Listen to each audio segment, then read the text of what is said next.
সমস্ত ভক্তবৃন্দ শ্রী চরণে প্রণাম। গুরুদেব এবং সর্বপরিশীল পূর্বতে চরণে প্রণাম নিবেদন করে আজকের গীতা পাঠ শ্রীমদ্ ভগবদ্গীতা দ্বিতীয় অধ্যায় শ্লোক নাম্বার 10। সাহাযজ্ঞা প্রজা শিষ্টা পুরাবাচ প্রজাপতি অনন্যই প্রসিদ্ধ মেষা বহতিষ্ঠা কুকান্ধ। অনুবাদ। সৃষ্টির প্রারম্ভে সৃষ্টিকর্তা যজ্ঞাদি সহ প্রজা সকল সৃষ্টি করে বলেছিলেন, এই যজ্ঞের দ্বারা তোমরা উত্তরোত্তর সমৃদ্ধ হও। এই যজ্ঞ তোমাদের সমস্ত অভীষ্ট পূর্ণ করবে। তো এই কর্মযোগে ভগবান কৃষ্ণ তিনি বোঝাচ্ছেন, অর্জুনের প্রশ্নের উত্তর দিয়েছেন, তিনি বোঝাচ্ছেন যে কেন কর্ম করতে হবে, কি কর্ম করতে হবে।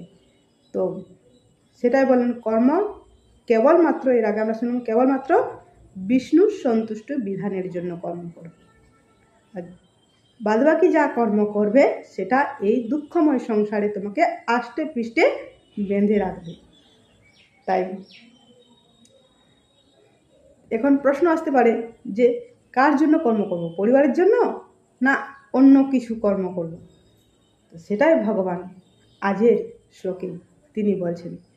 যেমন একটা উদাহরণ দিই, যেমন মাতা তিনি তার সন্তানদেরকে কিভাবে দেখে যে তার ছেলে কিভাবে লেখাপড়া করবে, কিভাবে তিনি বড় হবে, কিভাবে তিনি চাকরি বাকরি পাবে কিংবা ব্যবসা করবে, এবং মেয়ে হলে মেয়েকে কিভাবে তিনি সেরকম পাত্রের হাতে তুলে দেবে, সেরকম মেয়েকে ভালো বাড়িতে বিয়ে দেবে, একটা চিন্তা থাকে। সেরকম ভগবান বলছেন, আমি তোমাদের পিতা, তোমাদেরকে সৃষ্টি করা সময়তে আমি যজ্ঞ সহ সৃষ্টি করেছি। তো তোমরা এখন কি করবে না, যজ্ঞ করবে। তারপরে এরপরে আসবে যে যজ্ঞ করলে কি হবে কিনা, যজ্ঞ করলে আকাশে মেঘ হবে, বৃষ্টি হবে, বৃষ্টির ফলে মাঠে শস্য উৎপাদন হবে। তো ভগবান সেটা বলবে। তো এখন ভগবান যজ্ঞ করতে বলছে। তো কলিযুগের যজ্ঞ, হরের নাম হরে নামৈব কেবলম কলৌ নাস্তব্য গতির অন্যথা। কেবলমাত্র হরিনাম, হরে কৃষ্ণ কৃষ্ণ কৃষ্ণ হরে হরে, হরে রাম রাম রাম হরে হরে। যজ্ঞ করো, তাহলে বৃষ্টি হবে, ফসল উৎপন্ন হবে।